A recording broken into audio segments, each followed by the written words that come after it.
ॐ सहना भवतु सहनौ भुनक्तु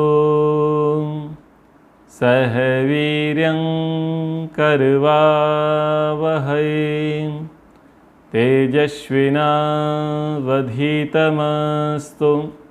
मा विद्विषावहै। ओम शांति शांति शांति। महाभारत उपदेश प्रसंग में वन पर्व के अंतर्गत यक्ष युधिष्ठिर संवाद को हम पढ़ रहे हैं, समझ रहे हैं। पिछले प्रसंग में धर्म की स्थिरता, इंद्रिय निग्रह था और प्राणियों की रक्षा करना ही सबसे बड़ा जो दान के प्रसंग हैं उनको हमने समझा। आज कुछ अग्रिम आगे के नए प्रश्नों को हम समझने और समझाने का प्रयास करेंगे। माध्यम यक्ष युधिष्ठिर संवाद। यक्ष पूछते हैं, कहा पंडिता पुमान जेयो नास्तिका कश्य उद्यते को मूर्खः कश्य कामः स्यात् को मत्सर इति स्मृतः। यक्ष ने पूछा, युधिष्ठिर ये बताओ कि किस मनुष्य को हमको पंडित मानना चाहिए, पंडित समझना चाहिए, और किस मनुष्य को हमें नास्तिक मानना चाहिए, किस मनुष्य को मूर्ख समझना चाहिए, और मत्सर किसे कहा जाता है। तो ये जो मत्सर शब्द है, मत्सर शब्द बहुत पढ़ने में आता है परंतु पकड़ में नहीं आता है कि मत्सर का मतलब है क्या। तो इन प्रसंगों को भी हम समझेंगे। युधिष्ठिर प्रत्युत्तर देते हैं, धर्मज्ञः पंडितो जेयो नास्तिको मूर्ख उच्यते कामः संसार हेतुरश्च हृतापो मत्सरा स्मृतः। तो यक्ष ने पूछा कि बताओ पंडित किसे माने। तो युधिष्ठिर ने कहा, धर्मज्ञः पंडितो जेयो, जो धर्मज्ञ है उसको पंडित समझना चाहिए। अब जब विदुर नीति आरंभ होती है और वहाँ पर पंडितों के लक्षण और मूर्खों के लक्षण कहे गए हैं, जिनको उद्धृत किया है स्वामी दयानंद सरस्वती जी ने व्यवहार भानु में। तो वहाँ पर पंडितों के लक्षण लिखे, आत्मज्ञानम समारंभ। तो इस प्रकार से वहाँ पर बताया, धर्म नित्यता यमर्था नापकर्षन्ति सावय पंडितोच्यते। तो वहाँ जो आत्मज्ञान, धर्म को जानने वाला है, आत्मा को जानने वाला है, उसे पंडित कहते हैं। तो वो वचन भी कहाँ का है, महाभारत का है, और ये वचन भी महाभारत से है। तो धर्मज्ञः पंडितो जेयो, जो धर्म को जानने वाला है उसको पंडित समझना चाहिए। को नास्तिकः, नास्तिक कौन है। तो कहा कि नास्तिक मूर्ख अस्ति, नास्तिक मूर्ख होता है। तो नास्तिक कौन है। तो नास्तिक के लिए बताया कि वेद निंदकः नास्तिकः। महर्षि मनु जी ने कहा वेद निंदक नास्तिक है। और महाभारत में भी पिछले प्रसंगों में ये कह दिया गया कि नास्तिक वेद निंदक है। तो जो वेद निंदक है वो नास्तिक है, और वही नास्तिक कैसा है, बोले मूर्ख है। अब नास्तिक को मूर्ख कह रहे हैं, पर नास्तिक तो बड़े बुद्धिमान समझे जाते हैं। संसार में जो साइंटिस्ट हैं, वैज्ञानिकों की गणना आस्तिकों में आती है या नास्तिकों में आती है। उनकी गणना नास्तिकों में आती है। फिर जो बायोलॉजी जिन्होंने करी और MBBS जिन्होंने किया, विदेशों में जो पढ़ कर के आए, उन डॉक्टरों में आस्तिकों की संख्या अधिक है या नास्तिकों की संख्या अधिक है। तो मेडिकल साइंस वाले जो हैं उनकी संख्या क्या है कि वो नास्तिकता को अधिक मानते हैं, आस्तिकता को नहीं। तो देखो, एक सर्जन बना हुआ है, एक MD बना हुआ है, मनोचिकित्सक बना हुआ है, और अलग अलग प्रकार का वो डॉक्टर बना हुआ है। दूसरी तरफ अलग अलग प्रकार की शोध करने वाला और खोज करने वाला, अन्वेषण करने वाला एक वैज्ञानिक बना हुआ है, बुद्धिजीवी है, और उसे शास्त्र क्या कह रहा है कि वो मूर्ख है। मूर्ख कैसे कह सकते हैं? वो जो काम कर रहा है क्या वो आप कर सकते हैं? नहीं। डॉक्टर जो काम कर रहा है क्या वो पंडित कर सकता है? नहीं। तो देखा जाए तो विद्वान कौन है? विद्वान तो वही है जो नास्तिक है, जिसको आप नास्तिक मान रहे हैं। नास्तिक और आस्तिक जो लोग हैं उसमें एक और बड़ा अंतर ये होता है कि आस्तिक की एक मोटी मोटी पहचान होती है कि उससे कोई प्रश्न किया जाए तो वो कहता है भगवान की लीला भगवान जाने। ये आस्तिक की स्थिति है। और नास्तिक की स्थिति क्या है? अगर उससे कुछ प्रश्न किया जाए तो वो खोजी है, तर्क लगाने वाला है, लॉजिक वाला है। वो प्रमाण ढूंढता है और पता करने का प्रयास करता है क्या राइट है और क्या रॉन्ग है। तो देखा जाए तो आस्तिक जो हैं वो अंधविश्वासी देखे जा रहे हैं, और जिनको नास्तिक कह रहे हैं वो तर्क विश्वासी, प्रमाण विश्वासी कहे जा रहे हैं। लेकिन समाज को देखें एक तरफ और शास्त्र को देखें दूसरी तरफ, तो लिखा कुछ है और हो कुछ रहा है।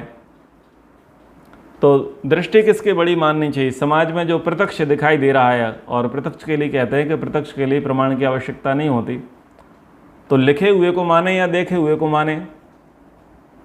तो अब ये दो प्रकार की स्थितियाँ आ गई, विरोधाभास आ गया। तो इस विरोधाभास के लिए महर्षि मनु जी ने अदालत दी, धर्म जिज्ञासमानानां प्रमाणम परम श्रुति, कि जब धर्म की जिज्ञासा हो, दो विपरीत धर्म दिखाई दिए, यहाँ पर कहे कि ये सत्य है, वहाँ पर कहे कि वो सत्य है, इस सत्य से उस सत्य का खंडन हो, उस सत्य से इस सत्य का खंडन हो, तो वास्तविक सत्य क्या है? उसके लिए बोले सुप्रीम कोर्ट जाओ, वेद, प्रमाणम परमम श्रुति ही, श्रुति के पास जाओ, श्रुति बताएगी।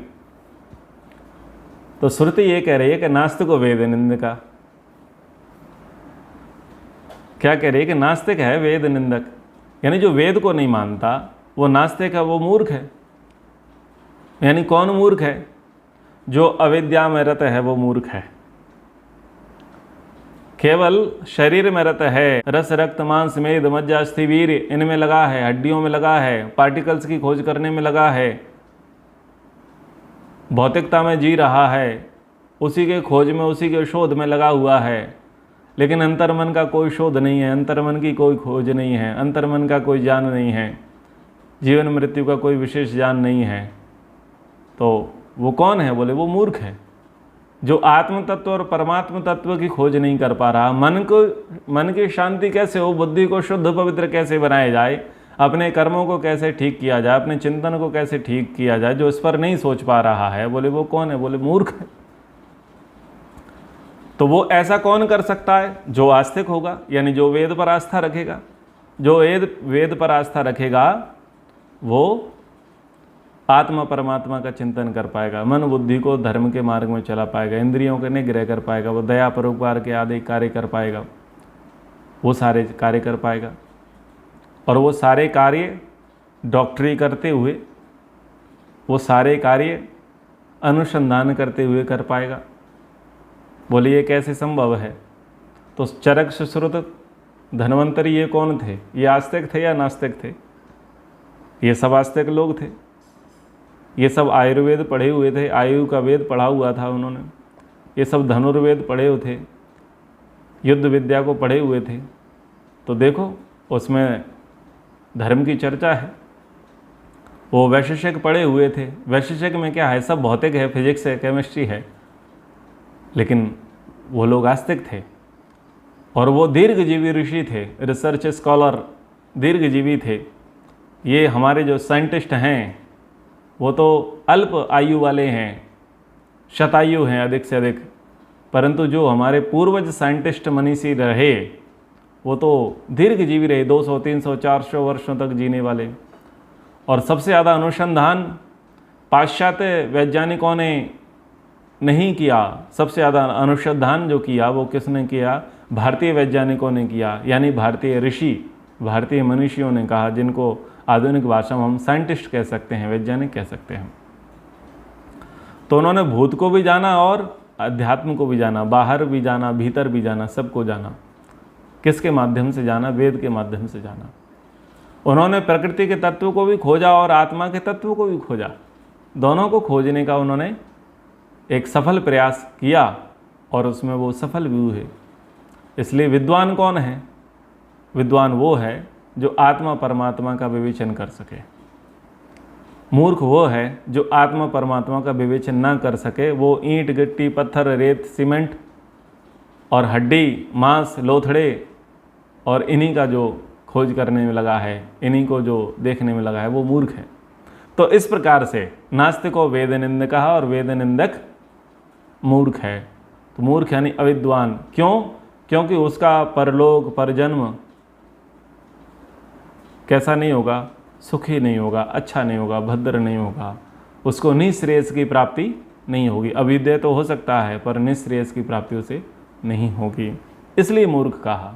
तो मूर्ख का मतलब क्या है? विद्वान का अपोजिट। तो नास्तिक को मूर्ख कह दिया है और विद्वान किसे कह देंगे? आस्तिक को, जो वेद पर आस्था रखने वाला होगा। तो इनके इस प्रकार से अर्थ लेने हैं। आगे कहा कामः संसार हेतुश्च, संसार का हेतु पूछा गया तो कहा कि जन्म मरण रूप संसार का कारण जो वासना है वही काम है और यही संसार का हेतु है। पूछा गया था कि काम क्या है? तो ये जो जन्म मरण रूप है ये किस में चल रहा है? संसार में चल रहा है। और ये सब किससे चल रहा है? अनादि वासना, वासनाओं का प्रवाह है, इसलिए काम का वेग है। काम यानी भोगेच्छा है और उसी में फिर राग है और उसी में द्वेष है। फिर ये संसार का जो चक्र जो चल रहा है। तो देखो यहाँ इस प्रकार से भी कह दिया कि काम के कारण से ये संसार का चक्र चल रहा है। सांख्य में कह दिया राग द्वेष के कारण संसार का चक्र चल रहा है। इसी यक्ष युधिष्ठिर संवाद में कह दिया अज्ञान के कारण संसार ढका पड़ा है। तो अज्ञान भी कह दिया है, अविवेक भी कह दिया है, अविद्या भी कह दिया है, माया भी कह दिया है, राग द्वेष भी कह दिया है और काम भी कह दिया है। सब कह दिया है। कुछ भी एक मान लो, क्या मानोगे? जिसमें जिसको एक को आप मान लोगे, स्वीकार लोगे, बस वही जो है आपके लिए ठीक हो जाएगा। जिनका अविद्या, अविवेक और माया पर ध्यान है वो उसको उस प्रकार से व्याख्यात करेंगे। जिनका राग द्वेष पर ध्यान है वो उस प्रकार से व्याख्यात करेंगे। तो यहाँ पर इस प्रकार से कहा। अब ह्रीतापो मत्सरा स्मृता। मत्सर क्या है? जलन। जो जलते हैं ना, इस जलन को कहा गया मत्सर। क्रोध और मत्सर को साथ साथ में व्याख्यात किया जाता है। जब कहीं क्रोध की चर्चा आती है तो साथ साथ में मत्सर की भी चर्चा आ जाती है। और दूसरे स्थान पर ईर्ष्या, द्वेष और मत्सर, उनकी भी उस प्रकार से चर्चा आ जाती है। उस क्रम में ईर्ष्या करना, द्वेष करना और मत्सर। तो जो जलन है, डाह रखना, जलते हैं ना दूसरे से, उस जलन को कह रहे हैं मत्सर। आगे यक्ष ने प्रश्न किया को अहंकार इति प्रोक्तः कश्च दम्भः प्रकीर्तितः किम तद देवं परम प्रोक्तम किम तद पैशून्यम उच्यते। पूछा अहंकार किसे कहेंगे? दम्भ क्या कहा जाएगा? जिसे परम देव कहते हैं वह क्या है और पैशून्य क्या है? तो पैशून्य शब्द भी आपके द्वारा खूब सुना हुआ है, आपने खूब सुना है। कहा महा अज्ञान अहंकारो दम्भो धर्म ध्वजोच्छ्रयः दैवम दान फलम प्रोक्तम पैशून्यम परदूषणम। तो अहंकार के लिए कहा महा अज्ञान जो है अहंकार है। व्यक्ति अहंकार क्यों करता है? अहंकार इसलिए करता है कि वो कुछ है। पिछले प्रसंग में भी बताया था, वो मानता है कि मैं कुछ हूँ। और क्या कुछ हूँ? जो तुम्हारे पास नहीं है उससे मैं अधिक हूँ। इसलिए वो क्या करता है? अहंकार करता है। और आप अगले को अहंकारी क्यों मानते हो? क्योंकि आपके अहंकार से उसका अहंकार बड़ा है, वो चोर है। वो अहंकारी है, वो क्रोधी है, वो कामी है, वो लोभी है, वो लालची है। आप नहीं हो क्या? हैं, पर हम थोड़े हैं, हम छोटे हैं, पर वो हमसे ज़्यादा है। तो बस ये इसी प्रकार से उपमा दे दी जाती हैं। लेकिन जो व्यक्ति अहंकार कर रहा है और जिसको अहंकारी कह रहे हैं, तो जो अहंकारी है उसका मूल कारण है महाअज्ञान। वो अज्ञान में डूबा हुआ है, अज्ञान में डूबा है, विपरीत ज्ञान में डूबा हुआ है, उसकी बुद्धि उल्टी है, इसलिए वो अहंकार में है। अब महाअज्ञान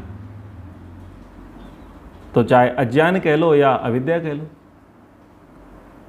रूप का अहंकार होता है कि मैं सुंदर रूपवान हूँ, रूपवती हूँ औरों की अपेक्षा। तो बताओ ये ज्ञान है या अज्ञान है? वो रूपवान है या नहीं है? वो रूपवती है या नहीं है? तो बताओ उसको ज्ञान कहेंगे या अज्ञान कहेंगे? बोले जी अब बड़े परेशान, क्या माने? रूप शरीर का है, आत्मा का है? रूप तो आत्मा का है या शरीर का है? रूप शरीर का है, आत्मा का तो कोई रूप होता नहीं है। जब आत्मा को कोई रूप होता नहीं है तो वह कैसे कह रहा है कि मैं रूपवान हूँ, रूपवती हूँ? तो ये महाअज्ञान है। ऐसे ही मैं धनवान हूँ, धनवान धन से ओतप्रोत हूँ।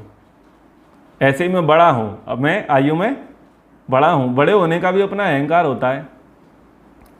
एक ने कहा जी बड़े समय बाद मिले हो, आजकल तो देखते नहीं, बहुत बड़े आदमी हो गए हो। तो पूछा गया क्यों भाई, बड़ा होने में कोई आपत्ति है? बोले नहीं, भले ही दुनिया के लिए बड़े हो जाओ, पर हमारे लिए थोड़ी ना बड़े हो सकते हो। अब क्यों नहीं बड़े हो सकते? क्योंकि वो आयु में बड़े थे। वो जो कह रहे थे वो अपने आप को आयु में बड़ा मान रहे थे और अगले को छोटा मान रहे थे। और क्या कह रहे थे, भले ही दुनिया के लिए बड़े हो जाओ, पर हमारे लिए बड़े थोड़ी हो सकते, हमारे लिए तो तुम छोटे ही रहोगे। तो ये जो मान्यता है, ये ज्ञान है, अज्ञान है? ये महाज्ञान है कि तुम अपने आप को बड़ा मान रहे हो, क्योंकि आयु से तो कोई बड़ा होता नहीं है। तो ऐसे ही धन में बड़ा, पद में बड़ा, रूप में बड़ा, बल में बड़ा। अब आत्मा तो बड़ी नहीं है ना आत्मा धनवान है, ना आत्मा रूपवान है, ना आत्मा बलवान है, कुछ नहीं है। जो कुछ भी दिखाई दे रहा है वो शरीर का दिखाई दे रहा है, और जो शरीर का दिखाई दे रहा है उसे खुद का मान करके बैठे हैं। बस यही अज्ञान है, यही तो अज्ञान है। और दूसरा ये है कि वो स्थायी नहीं है, और तीसरा ये है कि तुम्हारी दृष्टि बड़ी नहीं है, और चौथा ये है कि तुमने इतिहास नहीं पढ़ा। क्योंकि जो तुम दावा कर रहे हो कि हम बलवान हैं, रूपवान हैं, ज्ञानवान हैं, धनवान हैं, तो तुमसे पहले बहुत हुए और मिट्टी में मिल गए। और थोड़ा दृष्टि को दौड़ाओगे, दूरबीन लगाओगे, तो बहुत सारे लोग दिखाई देंगे जो तुमसे बड़े बड़े हैं। पर चूंकि तुम कुएं के मेंढक हो, तुम्हारी दृष्टि छोटी है, इसलिए तुमको लगता है कि हम बड़े हैं। तो बस ये महाअज्ञान ही क्या है? अहंकार है। अहंकार जब व्यक्ति को होता है तो फिर वो व्यक्ति अपने आगे किसी को कुछ समझता नहीं है, और ना समझना ही अज्ञान का बड़ा लक्षण है। आगे कह रहे हैं, दंभो धर्मध्वजो श्रेयः, अपने को झूठ मूठ बड़ा धर्मात्मा प्रसिद्ध करना दंभ है। तो देखो यहाँ पर धर्मध्वजी शब्द आया है, और धर्मध्वजी शब्द आपको मनुस्मृति में भी मिलेगा, अन्य नीति शास्त्रों में भी धर्मध्वजी शब्द मिलेगा। ये जो धर्मध्वजी शब्द है, ये किन के लिए आता है? दंभी लोगों के लिए आता है, दंभी लोग। एक धर्मध्वजी शब्द है और दूसरा शब्द है धर्माभास। धर्माभास तो आपको जल्दी समझ में आ गया, क्योंकि आपने हेत्वाभास पढ़ा है। हेत्वाभास, हेतु जैसा आभास होना पर हेतु ना होना, वैसे ही धर्माभास, धर्म जैसा होना पर धर्म ना होना। लोगों को क्या लगता है कि हम क्या कर रहे हैं? धर्म कर रहे हैं। क्या कर रहे हैं? एकादशी का व्रत रख करके, उस दिन चावल ना खा करके, ठीक है, मंगलवार को बाल ना कटा करके, गुरुवार को घर में पोंछा ना लगा करके, बुधवार को तुलसी ना तोड़ करके, और पूर्णिमा को परिक्रमा गिरिराज जी की लगा करके, और मंदिर नंगे पैर जा करके क्या मान रहे हैं कि हम धर्म कर रहे हैं। तो ये धर्माभास है, धर्म नहीं है, धर्माभास है। तो जैसे ये धर्माभास है, लग रहा है लेकिन है नहीं, बस वैसे ये थोड़ा उससे और सुपीरियर और उससे ऊंचा है, वो है धर्मध्वजी। धर्म की ध्वजा उसने ले रखी है। श्री श्री 1008 परम पूज्य धर्म धुरंधर धर्म गुरु महाराज। तो जो धर्म गुरु बने बैठे हैं वो धर्मध्वजी हैं, जिन्होंने धर्म की ध्वजा, धर्म की पताका धारण कर रखी है, बता रखा है। लेकिन वास्तव में उनका जो धर्म है वो दिखावे वाला है, आंतरिक नहीं है। कि झूठ मूठ क्या कर रहे हैं, किसका दिखावा कर रहे हैं? धर्म का दिखावा कर रहे हैं, धर्मात्मा बने फिर रहे हैं। मंच पर बैठ करके अभिनय किया जा रहा है और श्रोताओं को रुलाया जा रहा है भाव विभोर लक्ष्यदार शैली में, और शाम को पूछा जा रहा है क्यों, कितने लोग रोए थे। तो धर्मात्मा बताने का प्रयास किया जाएगा, लेकिन है नहीं, तो वो हैं दंभी, धर्मध्वजी, दिखा रहे हैं कि हम ऐसे हैं। धर्मध्वजी जो होगा वो पक्षपाती भी होगा, वो भेदभाव करने वाला भी होगा, उसके अंदर अन्याय भी होगा। वो बाहर से ये बताने का प्रयास करेगा कि मैं लालसा से रहित हूँ, बाहर से ऐसा बताने का प्रयास करेगा मैं कामनाओं से रहित हूँ, पर भीतर जो है कई परतों में उसके अंदर वो चीज़ें भरी हुई रहती हैं। ये धर्मध्वजी। आगे कहा परम देव किसे कहते हैं, तो कहा देवम दान फलम प्रोक्तम। दान का फल देव कहलाता है।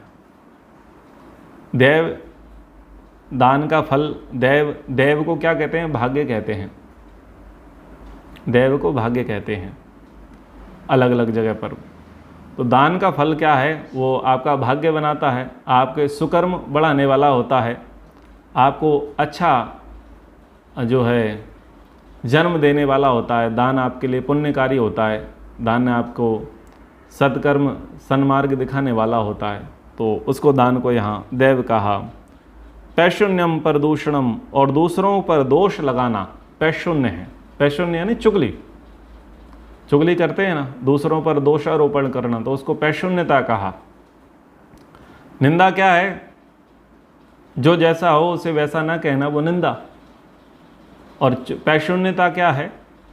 2 की 4, 4 की 8, 8 की 16, 16 की 32, 3 की 13।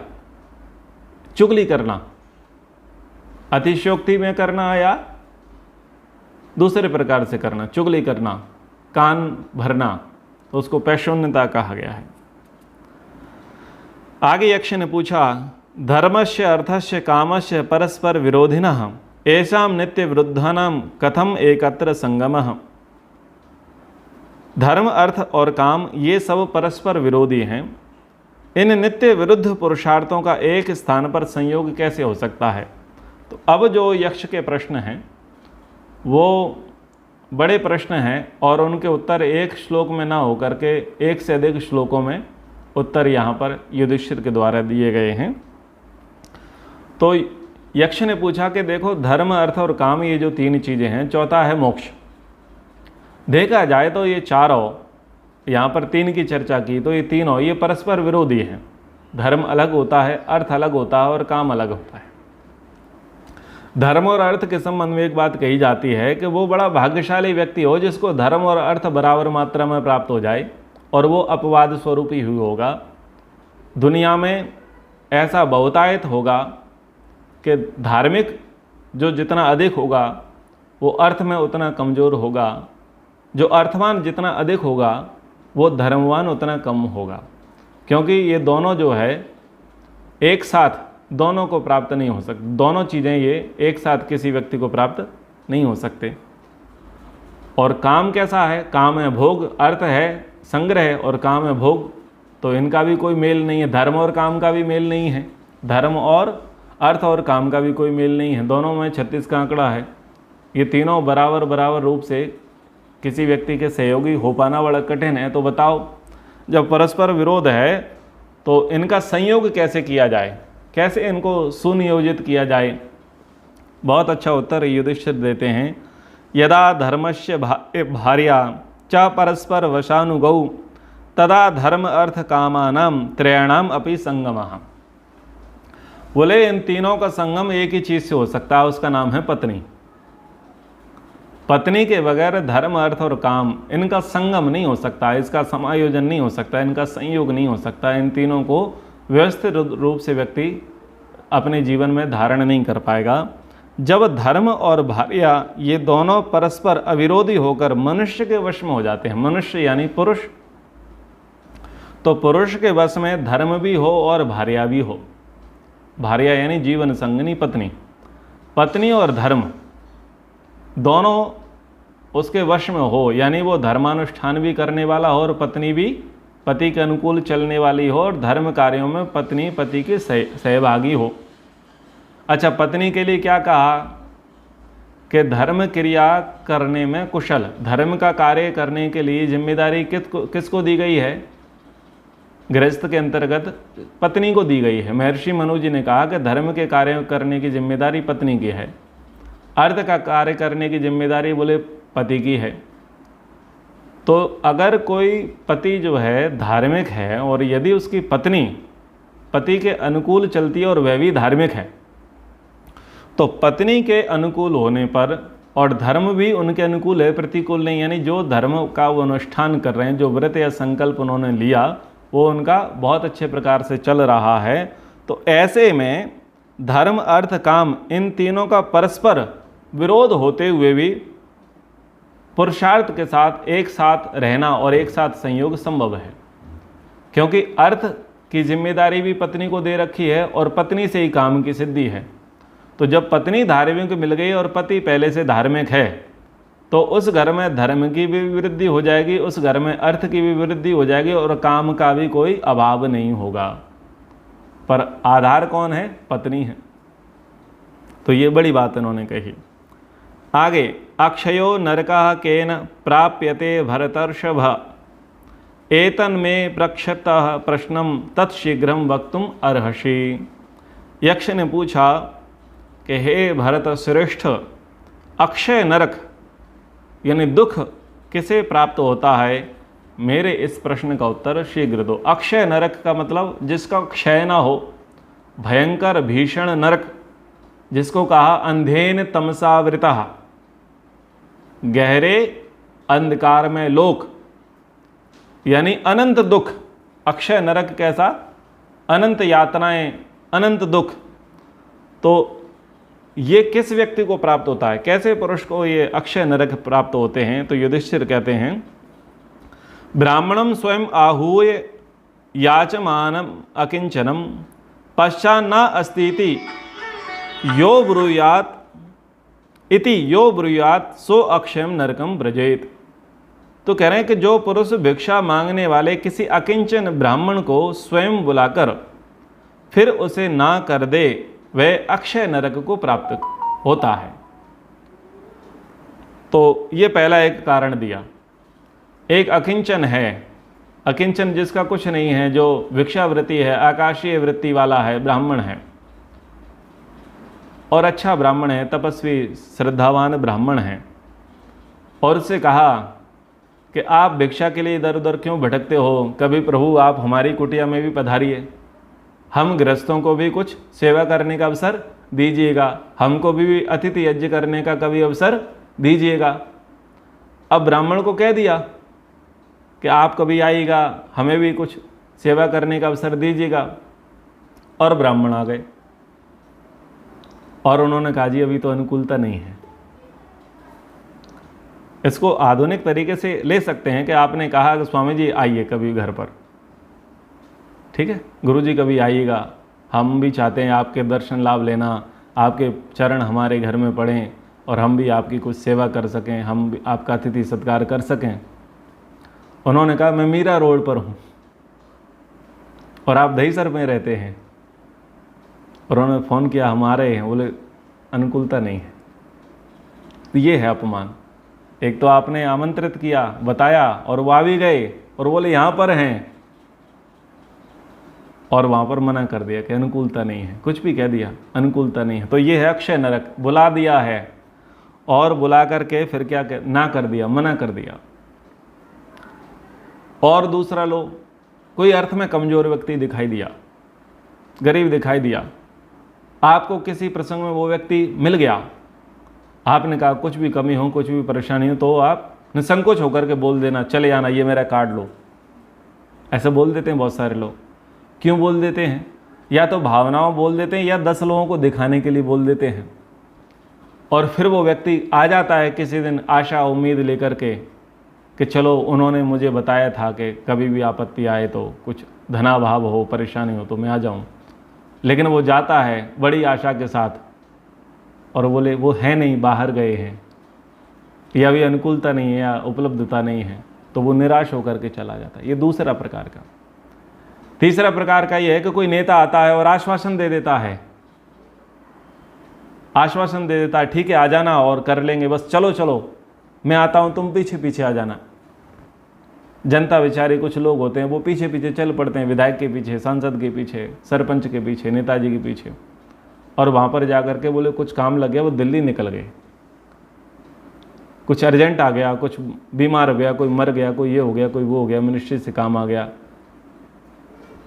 बहाना बना दिया और ना कर दिया, चले गए। तो ये क्या है? यानी बुला करके निरादर करना। मत बुलाओ, मत आश्वासन दो। समझ में आ रहा है? ये व्यवहार की बात है। आप आश्वासन दे रहे हो तो आश्वासन पूरा करो, बुला रहे हो तो फिर उसका सम्मान करो, नहीं तो बोले आप अक्षय नरक की तैयारी करना। ये व्यवहार की बातें कुछ इसमें जोड़ दी।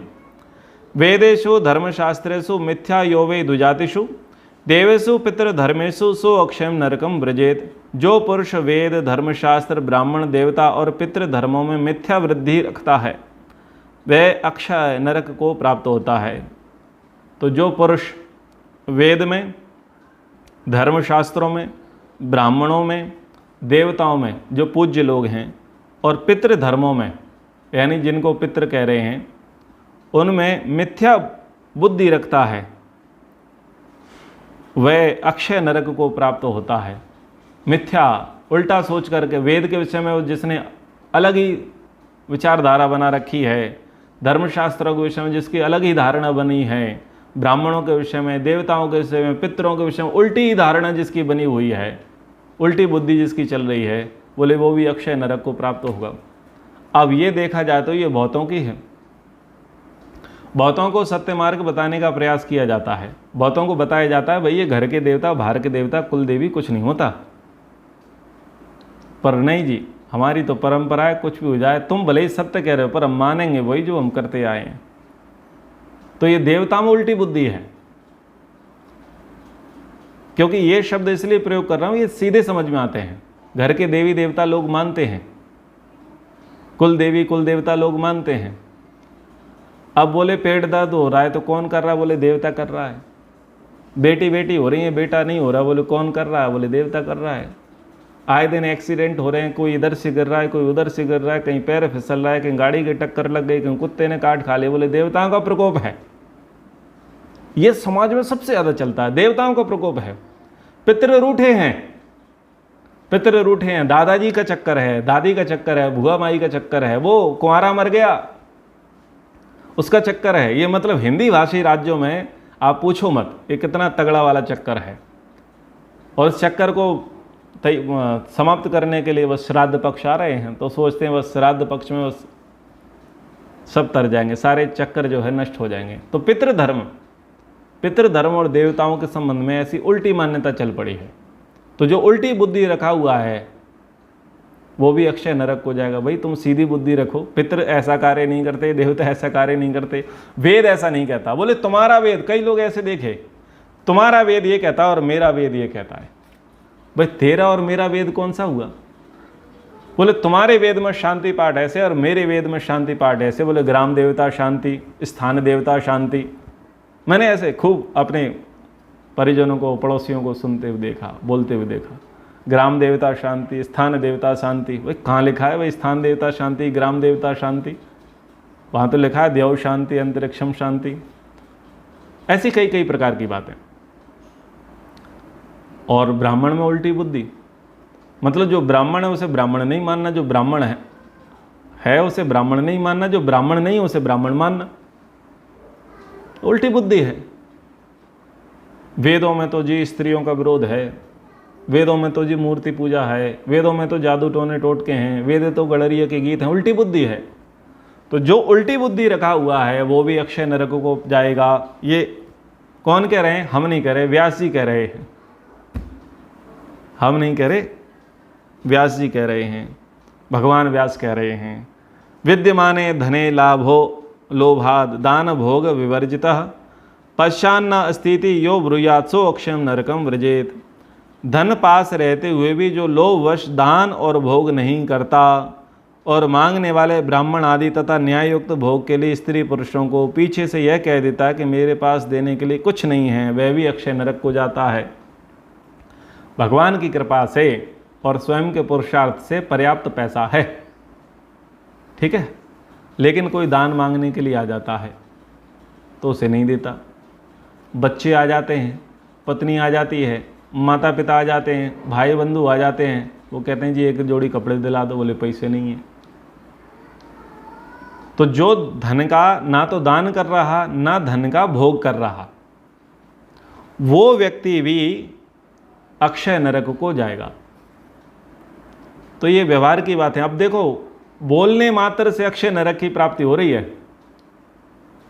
आप क्या कर रहे हो? एक गलत मान्यता धारण करे बैठे हो, एक गलत आप आश्वासन दे रहे हो, गलत दिलासा जो दे रहे हो वो भी आपके लिए नरक का कारण बन सकता है। ये महाभारत समझा रही है कि गलत आश्वासन मत दो, गलत दिलासा मत दो, व्यक्ति को बुला करके लौटाओ मत।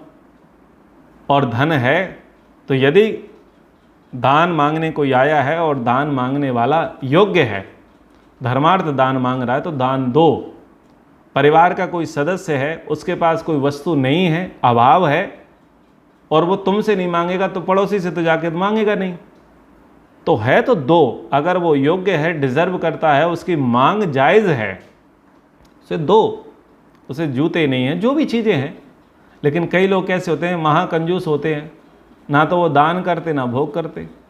तो पंक्ति फिर बोलता हूँ, खाया पिया अंग लगेगा, दान किया तो संग चलेगा, और रखे हुए को जंग लगेगा। और रखा है तो क्या होगा? जंग लगेगी। तो धन में भी जंग लगेगी, तुम में भी जंग लगेगी। और दान नहीं करोगे तो क्या हो जाओगे? मरोगे।